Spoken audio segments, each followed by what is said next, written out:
बेरोजगारी हद से ज्यादा है राजस्थान में। तो मुख्यमंत्री जी हर भाषण में कहते हैं हमने 25,000 उस टाइम दे दी, 23,000 उस टाइम दे दी, 17,000 कोटा पूरा।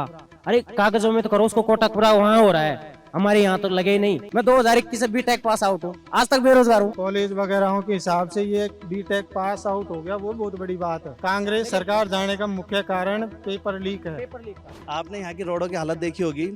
रोडों की रिपेयरिंग यहाँ जब होती है जब कोई बड़ा नेता आ रहा हो। 18 से और 23 तक जब कांग्रेस का राज था तो सड़कें बनी कहाँ थी, मरम्मत भी नहीं हुई। दौसा के पानी की समस्या सबसे बुरी है, सबसे पहला काम तो ये होना चाहिए दौसा के लिए। तो ERCP 2025 में कंप्लीट होने की सुनी थी हमने, कंप्लीट होने की। कि 2025 तक पानी पीने का हर घर नल में आ जाएगा। आएगा कब? 13 तारीख तक तो हम जो कहेंगे वो सुनेंगे, करने को कुछ है नहीं।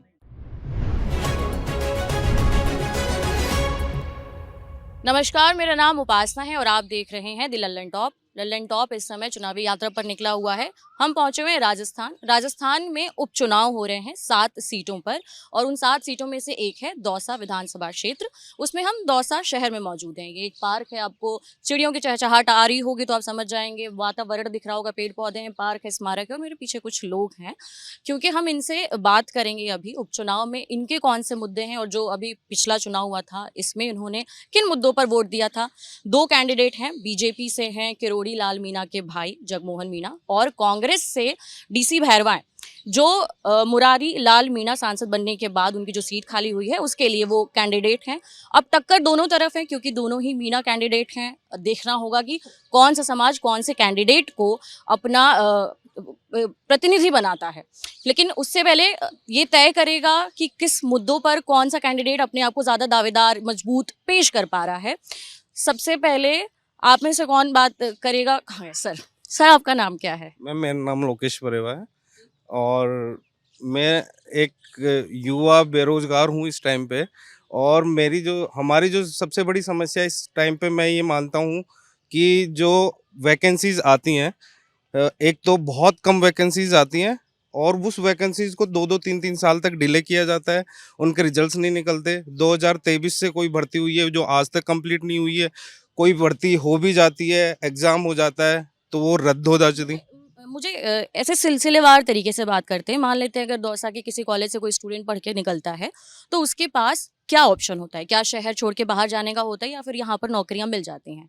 यस मैम, मेरा भी और मेरे जैसे कई लोग हैं। जैसे मैं यहाँ पे 12th तक पढ़ा, कॉलेजेस भी हैं पर वहाँ पे इतनी पढ़ाई होती नहीं है, तो हमको बाहर जयपुर या फिर NCR में जाना पड़ता है या फिर अलग स्टेट्स में जाना पड़ता है। वहाँ पढ़ाई करने के बाद अगर हम आते हैं, कंपटीशन की तैयारी करते हैं, फिर उसके लिए वापस हमें या बाहर निकलना पड़ता है। दौसा में इतना एजुकेशन का है नहीं।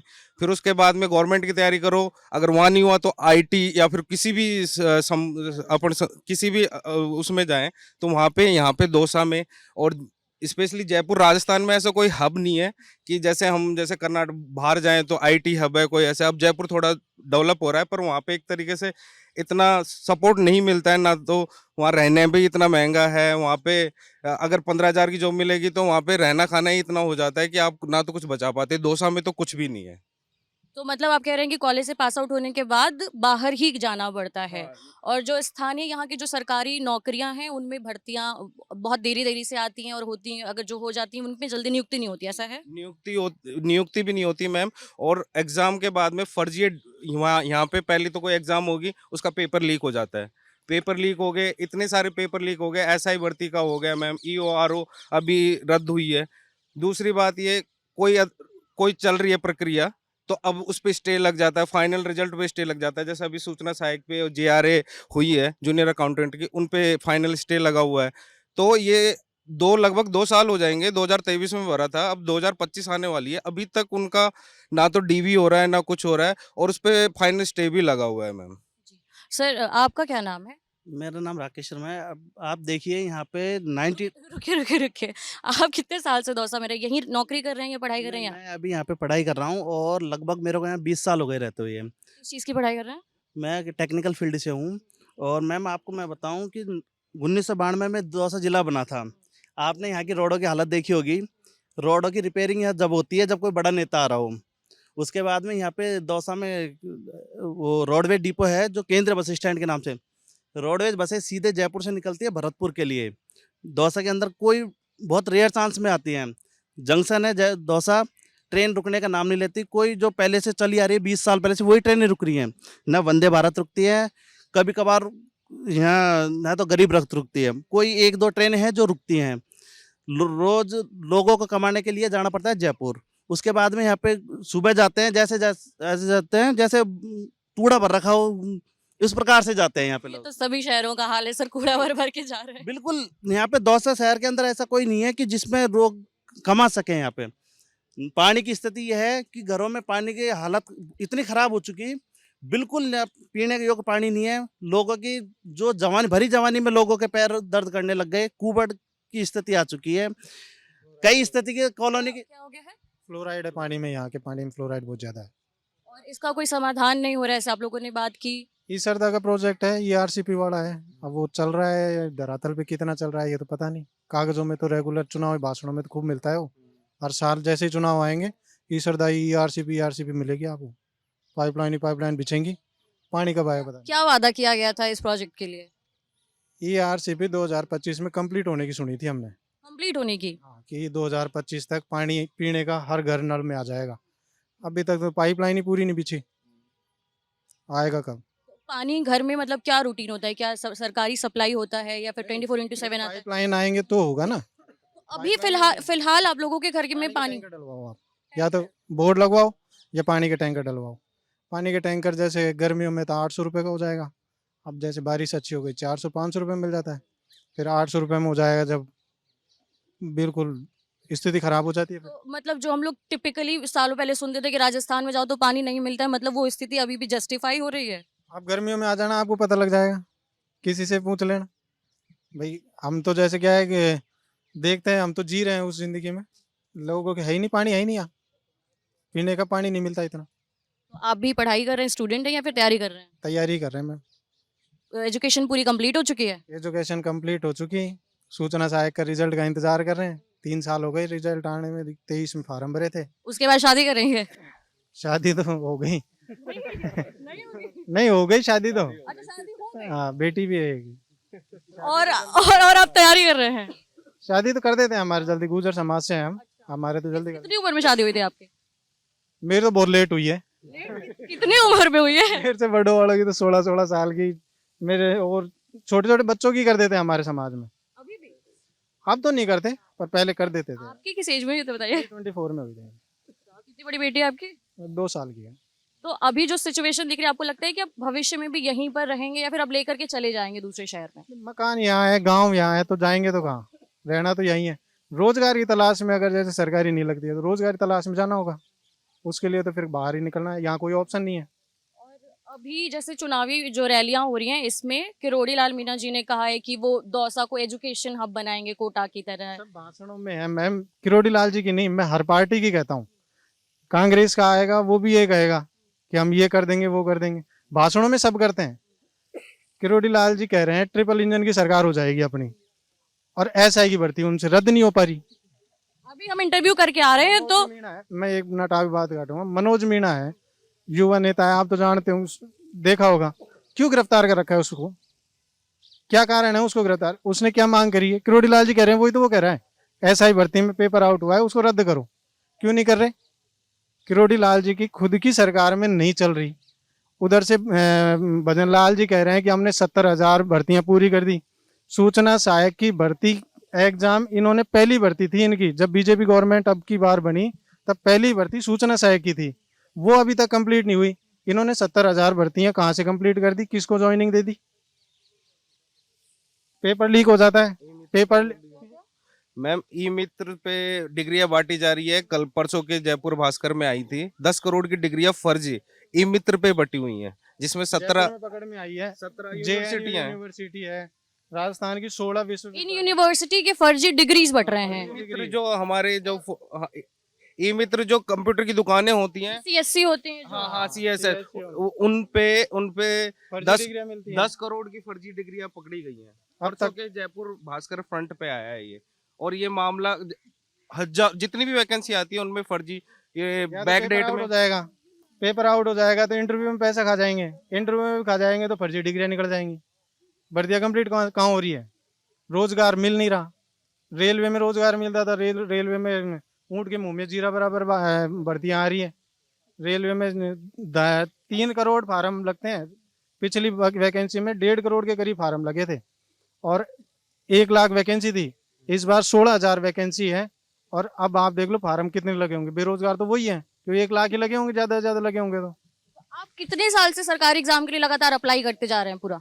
क्या करेंगे? तो नहीं, कितने सालों से अप्लाई कर, मैं ये तो देखूं कि कोशिश कब से हो रही है। लगभग काफी सालों से कर रहे हैं, पर करेंगे क्या? प्राइवेट सेक्टर में इतना है नहीं, खुद का रोजगार खोलने का इतना है नहीं यहाँ सिस्टम। क्या मतलब क्या सिस्टम नहीं? इतने सारे तो अब तो केंद्र सरकार की बहुत सारी स्कीमें चल रही हैं, स्टार्टअप इंडिया आप कर सकते हैं। चलती है मैडम, अभी जाके बैंक वाले से वो प्रधानमंत्री समग्र योजना में जाके फार्म लगाओ, 16% तो बैंक मैनेजर मांग लेगा। या उस वो खुद भी पैसा मांगता है? भ्रष्टाचार हर जगह है, वो तो सारे ही मांगते, कोई सा भी डिपार्टमेंट उठा के देख लो, सब भ्रष्टाचारी है।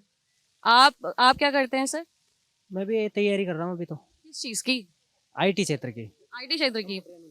कंप्यूटर अनुदेशक भर्ती को आया 2 साल हो गई और अभी तक वापस दोबारा लेने के, पिछली भर्ती 10,000 पे निकली थी, उसमें से बाकी खाली पद है 6,000 भरे थे, अब 4,000 खाली पद है, उनकी मांग कर रहे हैं हम तो। मैं यहाँ जितने आप लोग हैं, अब मुझे ये जानना है कि आप सभी लोग सरकारी एग्जाम की तैयारी कर रहे हैं? हाँ, आप ना कर रहे हैं। आप, क्या नाम है आपका? सौरभ पतड़िया। अच्छा, और क्या करते हैं आप? बिजनेस। तो इसलिए आपने ना हिलाया कि मैं तैयारी नहीं कर रहा हूँ। किस चीज का बिजनेस है आपका? स्टेशनरी का। तो आप अभी तो अपना बिजनेस कितने सालों से चला रहे हैं? मेरे फादर का था, मैं उसको ही एक्सपेंड कर रहा हूँ। तो आपको तो खानदानी विरासत मिल गई। तो कभी ऐसा मन नहीं हुआ कि हाँ खुद का भी मतलब जॉब करने का मन है, या फिर अप्लाई कर रहे हैं, या सीधे क्लियर था कि? नहीं, पढ़ने का मन तो था, बट रिजर्वेशन को देखते हुए शुरू में गिव अप कर दिया। जनरल वाले रह गए। अच्छा। इसलिए ये भैया कह रहे हैं कि 10% मिल गया, तो 10% ओनली हमारे समाज को नहीं मिला, 10% जनरल कास्ट को मिला है। उसमें हमारा समाज 2 या 3% का हकदार होता है, और जिसके अंदर भी कोई गारंटी नहीं है। कौन सा समाज? ब्राह्मण समाज। जी, मैं समाजवाद पे नहीं जाऊंगा जी, पर जनरल समाज में 10% आरक्षण मिला है, उससे काफ़ी लोग लग रहे हैं, पर हमने शुरू में गिव अप कर दिया। अब कंटिन्यू सिटिंग नहीं हो पाती है, तो बिजनेस को जब एक्वायर किया था उसी में आगे बढ़ने की सोच ली। सबसे बड़ा मुद्दा तो यही है, बेरोजगारी का। बेरोजगारी हद से ज्यादा है राजस्थान में। तो मुख्यमंत्री जी हर भाषण में कहते हैं हमने 25,000 उस टाइम दे दी, 23,000 उस टाइम दे दी, 17,000 कोटा पूरा। अरे कागजों में तो करो उसको, कोटा पूरा वहां हो रहा है, हमारे यहाँ तो लगे ही नहीं। सूचना सहायक की फर्स्ट भर्ती थी इनकी गवर्नमेंट की, वो आज तक पूरी नहीं हुई। JRF STIA और SI भर्ती का इतना बड़ा फर्जीवाड़ा होने के बाद इनसे रद्द नहीं हो रही। और ERCP का, दौसा का सबसे बड़ा मुद्दा तो ERCP है। धरातल पे विकास, दौसा की सड़कें, जैसा कि कभी सड़कें तो हम लोगों ने भी देखी आते वक्त, मतलब पता नहीं क्या है, इतने ज्यादा गड्ढे हैं। तो 2013 से 18 में ही तो बनी थी सड़कें। 18 से और 23 तक जब कांग्रेस का राज था तो सड़कें बनी कहाँ थी, मरम्मत भी नहीं हुई। और उसके बाद जब बड़ा नेता आ जाएगा तो कल बन जाएगी। ये भैया कह रहे हैं सड़क नहीं बनी 2018 के बाद में, ठीक है। अब आप जाओगे, गाड़ी है ही आपके पास, सैतल मोड़ से या सूर्य मंदिर से स्टार्ट करना और सैतल मोड़ गांधी तिराया होते हुए भैया की दुकान के आगे अपन चाय पियेंगे, वहाँ सैतल मोड़ होते हुए अपन बाईपास में निकलेंगे। फिर आप बताना ये सड़क बनी नहीं बनी, अब बताओ जी। वो तो राहुल गांधी जी का भारत जोड़ो न्याय यात्रा का दौरा था, तो राजस्थान में कांग्रेस की सरकार थी, तो ये रोड कृष्णा हॉस्पिटल से और अपने कलेक्टर सर्किल तक बन गया। राहुल गांधी जी का दौरा गुप्तेश्वर रोड से गुप्तेश्वर मंदिर तक नहीं था, तो वो सड़क है जो पिछले 6 साल से फटी हुई भाई। हाँ, 2018 के बाद सड़क बन गया था क्या? सड़क बनी थी, रातों रात सड़कें बनी थी, रातों रात सड़कें बनी थी, सिर्फ राहुल गांधी जी के लिए कोई नेता आया तो। बाकी जो आज भी वार्डों में पार्षदों के लिए जो है नगर परिषद ने टेंडर वगैरह सब निकाल दिए थे, पर चुनाव के बाद में वो निरस्त हो गए। हमारे वार्ड में है, चाहे किसी का भी वार्ड है, सारे वार्डों में लोकल जो सड़कें हैं वो सारी खुदी हुई है, सब में पाइपलाइन डल चुकी है, पर डलने के बाद पाइपलाइन डली थी, डलने के बाद में वो रोड की ना तो मरम्मत होती है ना उसका। अब इन्होंने क्या कहा, पाइपलाइन डली, तो पाइपलाइन कैसे डलेंगे? सड़क खोद के डालेंगे। सड़क खोदने के बाद में उसका रिपेयर तो होना चाहिए। वो रिपेयर होने के बाद में वो 2018 से डली हुई है, 2018 से ही पाइपलाइन डली हुई है, कई वार्डों में भी डली है, पर पुरानों में भी नहीं हुई है ना। ठीक, तो 2018 से डली हुई है। हाँ। बाद में डली है ना, पहले ही डल गई, पहले ही डल गई थी। हाँ। फिर बिल आ रहा है और पानी नहीं आ रहा है, पानी नहीं आ रहा है। 7 साल हो गए कनेक्शन कटे हुए, बिल आ रहे हैं। मैं आपको दिखा सकता हूँ उस चीज को, मेरे घर पे बिल आ रहा है।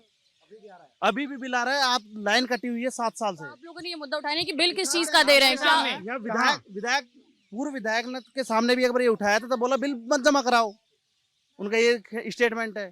कुछ करेंगे नहीं, बिल नहीं जमा कराओ तो क्या होता है? कुछ नहीं होगा। क्या पहले से कनेक्शन कटने की धमकी। पहले ही पानी नहीं आ रहा, कनेक्शन कटवा के क्या फायदा। ये तो झूठ बोल रहे हैं, साफ साफ झूठ बोल रहे हैं। तो कनेक्शन पहले पानी नहीं आ रहा तो उसको कटवा दो, कट जाएगा कनेक्शन, मत करो बिल पे। और कनेक्शन हर घर, आप 7 साल से बिल दे रहे हो और पानी नहीं आ रहा, और धमकी आपको क्या मिल रही है, कनेक्शन काट देंगे। अरे मैं तो खुद ही काट देता उसको। ये जो नल लगने लगे हैं वो हर घर जल योजना के तहत लगने लगे हैं। तो ये लास्ट, ये भैया बोल रहे 2018 से, तो 2018 से नहीं, लास्ट 2 साल से लगने लगे हैं अभी। 2018 में, और अभी अचानक आए, और अचानक आते ही भैया को सड़के खुद ही माइंड खराब हो जाता है। ऐसे घर के आगे खुड़ा हुआ मिलता है वो सब। है विकास सड़कें कांग्रेस राज में बनी है। मैं बांदीक विधानसभा से हूँ। बांदीक विधानसभा में जीआर कटाना के राज में सबसे ज्यादा सड़कें बनी है शायद, और आज भी खूब अच्छी सड़कें हैं। तो वैसे तो कह नहीं सकते कांग्रेस में सड़कें नहीं बनी, खूब बनी है, विकास भी हुआ है, दौसा का भी खूब हुआ है। समस्या है वो पानी की समस्या सबसे ज्यादा है। हमारे तो टंकी गिर गई, 6 महीने हो गए, आज तक ना तो कोई सरकार आई, ना पीएचडी विभाग आया। टंकी गिर गई मतलब? पानी की बड़ी टंकी, पीएचडी बड़ी वाली लगती है। टंकी गिर गई, और उसको बना भी ऐसी जगह रखा हुआ है जहाँ पे लोग रहते हैं, और ये बननी नहीं चाहिए उसमें, पहाड़ी क्षेत्र में या कहीं खुले में। यहाँ से कितनी दूर है? 2 नीलकंठ की पहाड़ी के नीचे है मंदिर के जस्ट सिटी में। वो टंकी गिर गई एक दिन रात को, आज तक कोई नहीं आया। वहाँ पानी की इतनी समस्या, टैंकर मंगा के लोग काम चला रहे हैं इसके लिए। ये सरदार बांध का प्रोजेक्ट था, वो कब पूरा होगा ये पता नहीं, उनको ही पता होगा, लेकिन यहाँ तक तो आज तक आया नहीं। ईआरसीपी के है, वो भी अब बोल रहे हैं कि प्रधानमंत्री जी आएंगे, 400 में आएंगे, वहां लगाएंगे। कब लगाएंगे, कब तक पानी आएगा? ये रैलियां हो रही है इतनी सारी, आप लोग उसमें जाकर के अपनी बात नहीं रखते हैं कि कब होगा, या फिर दबाव बनाएंगे? एक बार सुन लेंगे, उनको सिर्फ वोट से मतलब है ना। वादा ही कर रहे हैं बस वो लोग। 13 तारीख तक सुनेंगे। 13 तारीख तक तो हम जो कहेंगे वो सुनेंगे, करने को कुछ है नहीं। बुलाएंगे वहाँ भी जाएंगे, वहां चल जाए। तो अभी पिछली बार जब 2023 में चुनाव हुआ था तो वोट डाला था आप लोगों ने? वोट दिया था ना। तो किसको दिया था, किस होप में दिया था कि शायद कुछ अच्छा हो जाए? बीजेपी को दिया था जी। और अब लेकिन वो तो हार गई थी। अभी फिर से दोबारा उनको ही देंगे? हाँ, बीजेपी को ही देंगे। क्यों कॉन्फिडेंस? आप तो बिजनेस कर रहे हैं, आपको तो चिंता नहीं है। ये इन लोगों की शिकायत है कि हमारी हो कांग्रेस हो, लेकिन बेरोजगारी का असली मुद्दा तो बेरोजगारी का है। बेरोजगारी है तो ना, ये तो दूर हो। दौसा के पानी की समस्या सबसे बुरी है। सबसे पहला काम तो ये होना चाहिए दौसा के लिए तो। और पानी का जो निवारण था वो बीजेपी ने किया था। मैं आपको बताऊं 2013 से 18 तक 22 लाख लीटर दौसा में पर डे पानी मिलता था, वो बीजेपी कैंडिडेट लाए थे। फिर 18 से 23 तक दौसा में पानी के नाम पे कोई सुनवाई नहीं हुई। जाते जाते हमारे अभी वर्तमान सांसद और पूर्व विधायक साहब एक टंकी बनवा के गए थे, वो पता नहीं कब की कब बनेगी। फिर उसके बाद 23 में जो कैंडिडेट हारा वो कंटिन्यू एक्टिव था, हालांकि उसका टिकट कट गया, उस बारे में हमें बात नहीं करनी चाहिए। पर उसने पहले 22 लाख से 25 लाख लीटर पानी पहली बार मीटिंग में कराया जब वो जल संसाधन मंत्री से मिला। तब फिर उसके बाद दूसरी बार जल संसाधन मंत्री हमारे यहाँ ये रोजगार मेले में आए तो उसने 25 लाख लीटर से 28 लाख लीटर पानी डेली का करवाया। आप लोग इतने सालों से तैयारी कर रहे हैं, मतलब जितने भी साल से तैयारी कर रहे हैं, घर वाले ऐसे प्रेशर नहीं देते रहते हैं कि कितनी तैयारी करोगे, कितनी तैयारी करोगे? कोई प्लान भी लेकर के आओ। ना बिल्कुल प्रेशर आता है, मतलब सोसाइटी का भी आता है, आस पड़ोस का भी आता है, पर वही अब गवर्नमेंट उस चीज पे काम नहीं कर रही तो हम क्या कर सकते हैं। कांग्रेस सरकार जाने का मुख्य कारण पेपर लीक है। पेपर लीक था इसके असली, अलावा वो कोई ऐसा ही नहीं हुआ। भर्ती का असली मुद्दा तो ऐसा ही भर्ती का आज भी उठ रहा है। मनोज मीणा गिरफ्तार है, उसको आज भी नहीं छोड़ रहे, 3 दिन से गिरफ्तार है। ऐसा ही भर्ती रद्द करो, रद्द करो। उसने 50 बार तो ट्वीट पे ट्रेंड चल चुका, लेकिन रद्द नहीं कर रहे। क्यों नहीं कर रहे? जबकि ये मुद्दे लेके ये आए 2023 में आए थे ना चुनाव में, जब यही मुद्दा लेके आए थे कि हम ऐसा ही भर्ती को रद्द करेंगे, पेपर लीक का मुद्दा नहीं आएगा कभी भी। वो ऐसा ही भर्ती आज तक रद्द नहीं हुई। 1 साल होने वाली है शायद, 25 नवंबर को चुनाव हुए थे पिछली साल, अब 25 नवंबर दोबारा आने वाली है, आज तक इनसे रद्द नहीं हुई। मनोज मीणा को बहुत संघर्ष कर रहा है, उसको बेचारे को आज गिरफ्तार कर रखा है, 3 दिन से गिरफ्तार कर रखा है। अच्छा, जब ये विधानसभा चुनाव हुए, बीजेपी सरकार में आई तो करीबन 10-11 महीने हो चुके हैं। कोई आप लोगों को ऐसा स्टेप दिखा है कि जो वादे किए थे उन लोगों ने छात्रों के लिए, युवाओं के लिए, उसमें कोई एक भी पूरा नहीं हुआ? एक भी पूरा नहीं। हाँ, उनके भाषणों में हो चुका है, भाषणों में ऐसे हो गए, भाषणों में हो चुका है, भजन लाल जी के भाषणों में हो चुका है। वो वैकेंसी कहते हैं हमने इतनी ज्वाइनिंग दे दी, उन्होंने एक भी भर्ती पूरी नहीं भजन करी। लाल जी ये कहते हैं जहाँ भी भाषण जाते हैं, दौसा में आए थे यहाँ भी, बेरोजगारों तैयारी करो, हम आपके लिए वैकेंसी निकाल रहे हैं। वो आज तक वैकेंसी नहीं आ रही, और ये कहते हैं हमने 2 साल का कैलेंडर जारी कर दिया, उसके साथ में ये कर दिया। लेकिन उसके साथ में ये भी तो करो ना, पिछले जो आपने मुद्दे उठाए थे वो भी तो पूरे करो। ऐसा ही भर्ती का था, यूआरओ का तो खैर हो गया, लेकिन और भी थे, हम तो सूचना सहायक के से ज्यादातर सूचना सहायक के हैं। पढ़ाई के लिहाज से कॉलेज यहाँ पर कैसे फैसिलिटी अवेलेबल है? कॉलेज की फैसिलिटी अच्छी नहीं है बिल्कुल भी। कॉलेज तो बिल्कुल नहीं है, टेक्निकल कॉलेज बहुत नहीं है, है।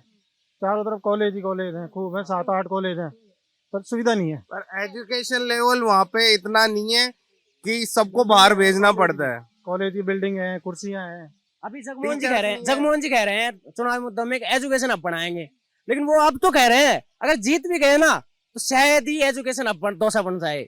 जैसे वो कहते हैं सिक्कर नहीं जाना पड़ेगा, आपको कोटा नहीं जाना पड़ेगा, जयपुर नहीं जाना पड़ेगा, दौसा में अच्छी बात है, बन जाएगा तो एजुकेशन हमें तो फायदा मिलेगा। मैं 2021 से बीटेक पास आउट हूँ, आज तक बेरोजगार हूँ, 3 साल हो गए। खुश होके बता रहे हैं। क्या करें, मजबूरी है, मजबूरी हो गई इन सरकारों के चक्कर में, एक भर्ती भी कंप्लीट नहीं होती टाइम। एजुकेशन सिस्टम यहाँ का कॉलेज वगैरह के हिसाब से ये बीटेक पास आउट हो गया, वो बहुत बड़ी बात है। पास हो गया वही बड़ी बात है। यहाँ कॉलेज में बीटेक वाले कॉलेजों में आप जाके देखो, डोनेशन मतलब एक स्कॉलरशिप बेस पे एडमिशन लेते हैं। ITI कर लो आप, स्कॉलरशिप सिंगल डे जाने की जरूरत नहीं है। बीटेक कर लो 16,000 में, PGDCA कर लो, BCA कर लो, फर्जी डिग्रियां ले लो, कितनी लेनी है कोई सी भी ले लो, ये चल रहा है यहाँ। अच्छा उसमें भी खुशी है उसके, क्योंकि वो पास हुआ है तो उसको खुद की मेहनत से हुआ है वो। अच्छा, कुछ फायदा मिलता है इस डिग्री का कि चलो मैं बीटेक पास आउट हूँ, मैंने पढ़ाई कर लिया, या फिर उसका भी कोई मतलब नहीं है? बेरोजगारी खड़े हैं, इससे अच्छा फायदा क्या होगा? अब ये तो सरकारें करें इस चीज पे तो गौर, अगर ये बेरोजगारी क्यों बढ़ रही है, बेरोजगारी को कंट्रोल करें, लेकिन करें जब ना। तो आप लोग दिन भर रूटीन होता क्या है आप लोगों का? बस तैयारी करते रहते हैं? सुबह 6 बजे जाएंगे, उठते ही जाएंगे, 10 बजे वापस आएंगे, 11 बजे वापस आएंगे, खाना खाएंगे, सोएंगे, फिर 3 बजे वापस आएंगे। डिजिटल इंडिया की बात करते हैं, ये स्कूलों में पढ़ाने की बात करते हैं। कंप्यूटर के पास, इनके पास शिक्षक नहीं है। जो लैब्स इन्होंने बनाई है उन लैब में कंप्यूटर खराब हो चुके हैं, शिक्षक ही नहीं है इनके पास में, शिक्षक भर्ती है निकाल नहीं रहे। डिजिटल इंडिया का सपना देख रहे हैं, IT क्षेत्र में वैकेंसी नहीं है। डिजिटल इंडिया बच्चों को कह रहे हैं हम कंप्यूटर पढ़ाएंगे, कंप्यूटर स्कूलों में जाके देखो कंप्यूटर टीचर नहीं मिलेंगे आपको कहीं से भी। आर्ट्स वाले टीचर कंप्यूटर पढ़ा रहे हैं वहाँ, जो हिस्ट्री ज्योग्राफी पढ़ाते हैं वो कंप्यूटर पढ़ा रहे हैं। और भजन लाल सरकार अभी कंप्यूटर टीचर्स की वैकेंसी नहीं निकाल रही, ना कैलेंडर 2 साल के कैलेंडर में उसका जिक्र हुआ। बेरोजगारी में ताने सुनने पड़ रहे हैं, घर जाएंगे यहाँ से तो ताने सुनो, अड़ोसी पड़ोसी ताने देंगे, क्या किया इतने दिन से, अब कोई रह रहा है, पॉइंटों में रह गए तो रह गए, फर्जीवाड़ा इतना हो रहा है कि रहना पड़ेगा हमको। तो क्या बोलते हो फिर उन लोगों को? उन लोगों को क्या कहेंगे, ऐसे करना पड़ेगा, जब तक नहीं लगेंगे तब तक तो करना ही पड़ेगा। अब हम कंप्यूटर अनुदेशक के लिए कर रहे हैं प्रयास, कंप्यूटर अनुदेशक की भर्ती आ जाए तो हमें कुछ टारगेट मिले, लेकिन अब वो भी सरकार किसी का कोई प्लान भी नहीं, सब यही सोच के बैठे कि भर्ती आएगी तब उसमें जाएंगे।